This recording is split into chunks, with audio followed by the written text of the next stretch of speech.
previously on the series.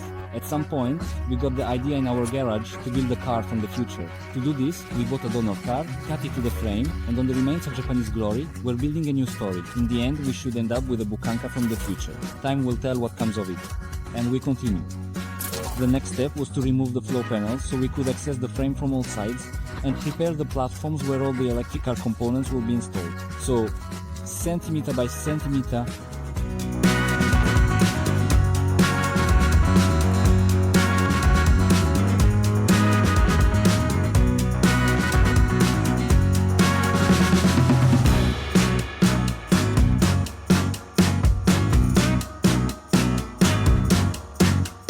After 2 days of work, we made it to the engine compartment.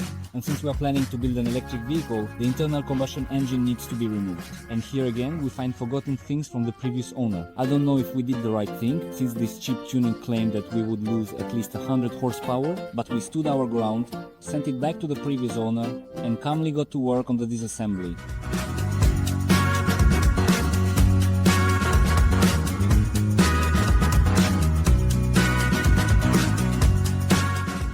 All that's left is to disconnect mounts, drain the oil, and move engine, gearbox to back garage.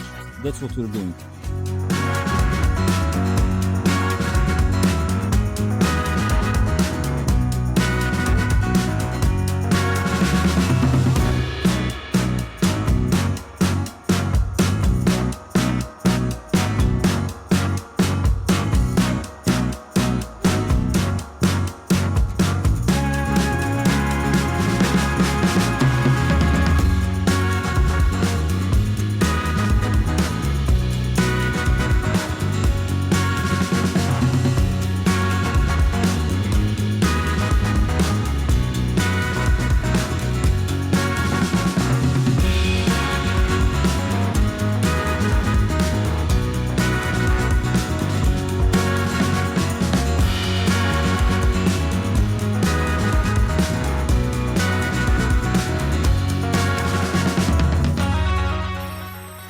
Work was going when we got an unexpected call from a subscriber. Are you really sure it will actually fit between the house and the fence? After sorting out the space between the fences, we move on. Now we're working on the door frames. Since we already have a finished door opening, we decided not to reinvent the wheel and to use it as our starting point. Using a grinder, we make multiple cuts in the places where the profile will be bent, and then head over to the body.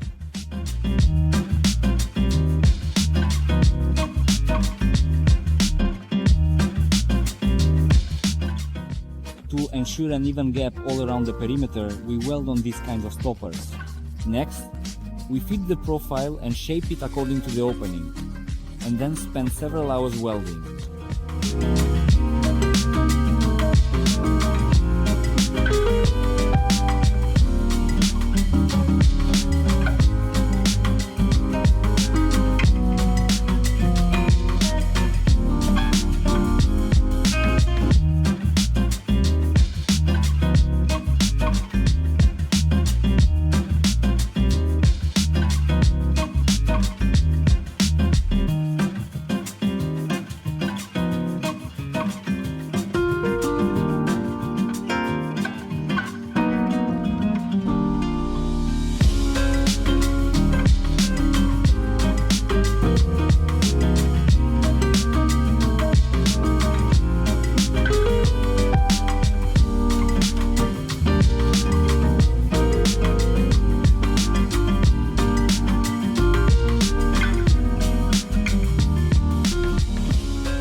That's not by the book. Where have you ever seen such neat welds on a vase? Andre!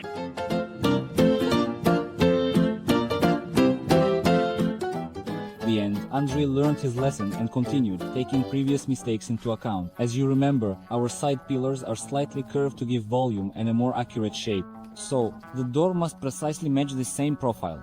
That's why the adjoining side was also notched and shaped in the same way, as you can see on the screen.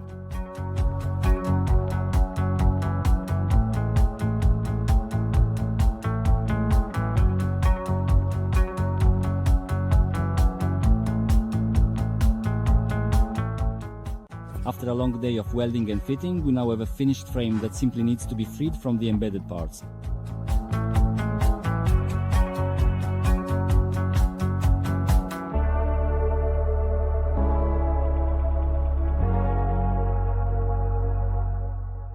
The next step we decided to tackle was the door hinges. To figure out how they would actually open, we temporarily tacked on the door hinges. Let me repeat once again.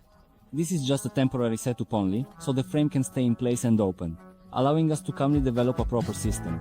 And I have to say there are a lot of challenges here. None of the standard solutions work. We've already tried them. Neither Lambo doors nor classic external hinges suit us either, since they really ruin the appearance.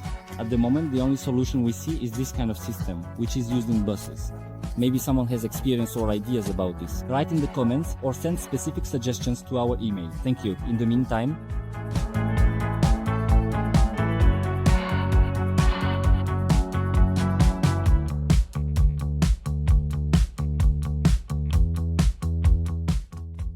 we have access to the frame and ready-made door frames. To prevent all this from rusting, we need to prime the metal. But first, of course, clean the frame.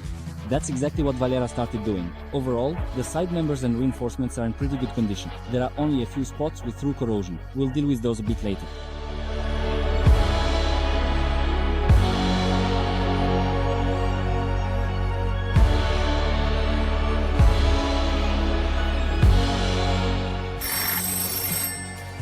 I wonder, are there any other girls watching this channel besides me? I'm curious about that too. Let's check. I'm waiting for comments from the ladies with the note "girls are watching too." Thank you. As I said, the side member is in good condition. There are only 2 critical spots that need to be patched up. That's exactly what we're doing.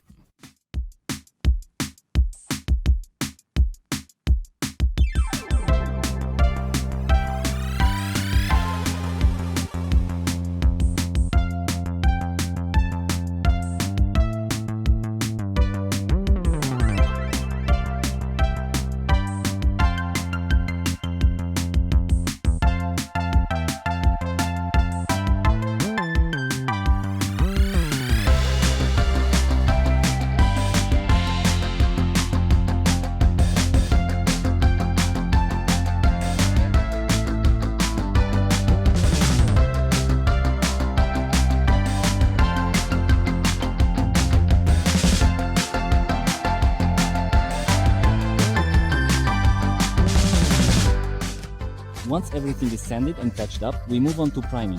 But first, of course, we thoroughly degrease the entire surface.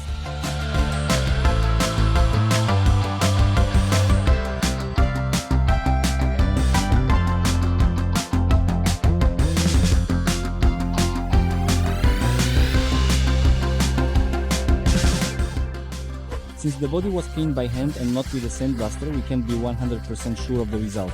That's why we use a zinc primer, since it compensates for any possible shortcomings in our work, and as a result, the body will last for a very long time. And while the primer is drying, let me remind you about another one of our projects, where we decided to combine a Volga 21 with a Bugatti Chiron. We've already made quite a bit of progress. Here's a little exclusive sneak peek of what the next episode will be about. For those who are interested, I strongly recommend watching the first episode, because the second one will be coming out very soon. The link is in the description. Thank you.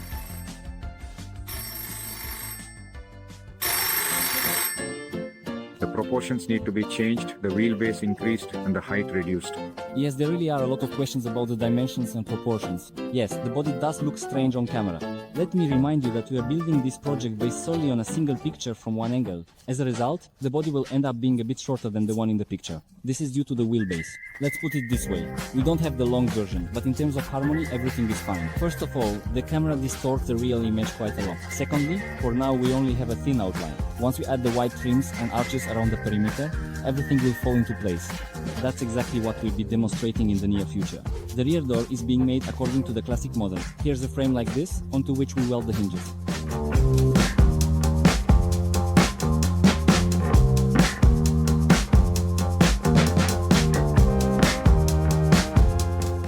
Of course, the doors need to fit snugly against the weather stripping.